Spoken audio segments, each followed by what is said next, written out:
Una riunione per fare il punto sull'implementazione del piano di rilancio del Nuorese, che ha una dotazione finanziaria di 55 milioni di euro per intervenire in settori di grande rilievo, da quello lapideo al turismo, alla scuola, ma anche alle attività produttive artigianali e agricole.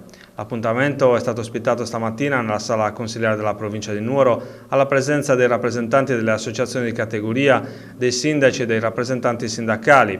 Queste le parole di Costantino Tidu, amministratore straordinario della provincia di Nuoro.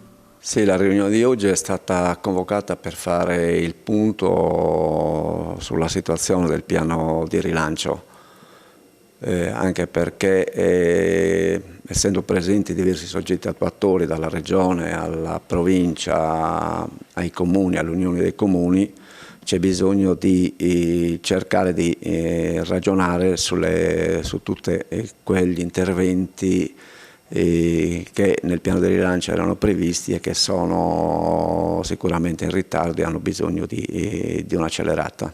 Qual è l'obiettivo? Quello di arrivare a una definizione di questi piani?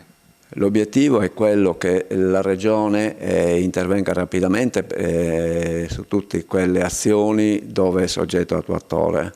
In secondo luogo abbiamo alcuni interventi, quale il settore manifatturiero, in particolare con il lapideo, che ha bisogno di un sostegno, di una spinta forte, perché il lapideo è sicuramente il settore più importante della provincia di Nuoro in questo momento.